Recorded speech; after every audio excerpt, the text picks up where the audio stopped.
Alright guys, so this condenser was already replaced, the compressor, the expansion valve, recharge the system. The compressor keeps on throwing the freon through the back. I came to find out, removed the front clip. The condenser is clogged. It's getting about 260 degrees here, and from here to here it drops about 70 degrees just in this little section here on any of the lines. So that means that this is clogged. The return line is sweating, the one going back up to the valve. It sweats after a little while. It's not supposed to be sweating. So that means that from here to the compressor there's a clog. So we're going to be replacing the new condenser and the new dryer. This one, it was put on by the customer with the old dryer. He didn't have one. So now we're going to be putting a new one with a new dryer. And the way to do this is you got to take the headlight and the grill off together. It has two bolts here. I believe they're T25s, if I'm not mistaken. It has a little clip here in the corner. See, it has another clip here, another one here, and one here again. You take those two bolts out and those clips, should be able to pull it out a little bit, and then you have your wires connecting to the headlight. You take those off, and you got two plastic like this one, a clip with these little clips. So you unclip those, and then on this side it has two more clips.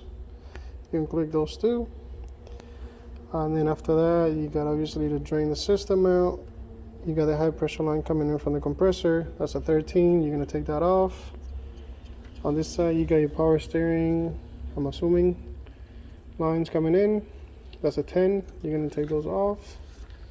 You're supposed to have another bolt, which is like this one.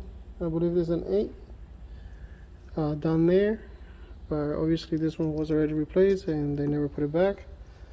So once we start getting this moved, then we have another clip here. They want to do this quick disconnect for the other line. So yeah, let me get this one off the way, loosen this guy out.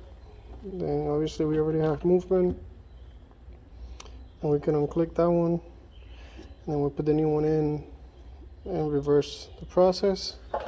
And again, the issue with this one, I'm probably gonna put that clip in here on how to diagnose. But the compressor, while it was running on the gauges, it was only showing 110 psi maybe. But yet the compressor, it was throwing the pressure out, meaning that the compressor was receiving too much pressure on the valve. So this line coming in, it was getting about 260 degrees, but on each line coming out from this section here, the very first stop, from there to here, it was dropping about 70 degrees, which is too big of a jump on a small section. And from there it was like about 160, 170, somewhere in there.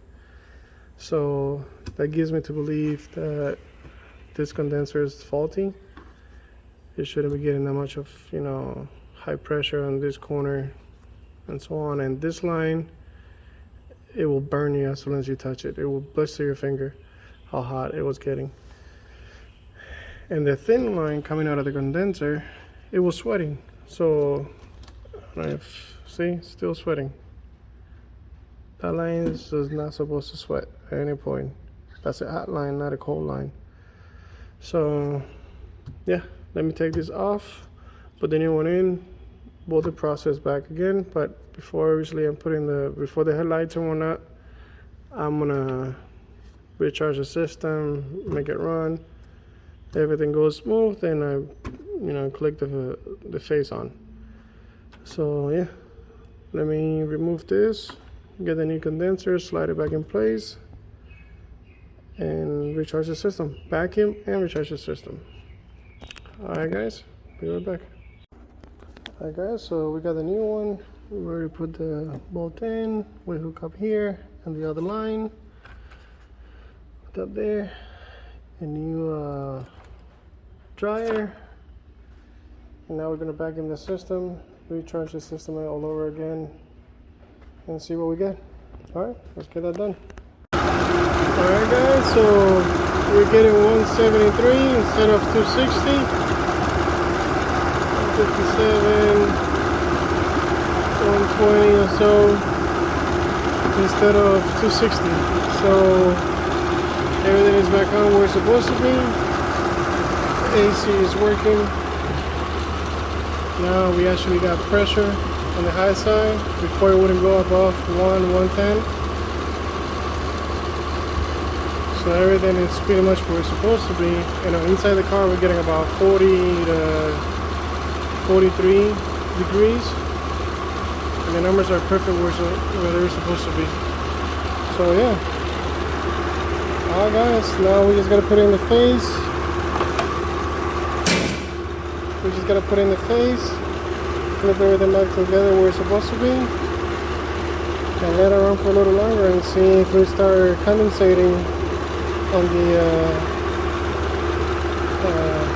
drippage where it drips the condensation, and we should be good to go. Alright guys, like always, share, like, subscribe, and I'll see you guys in the next one. Later.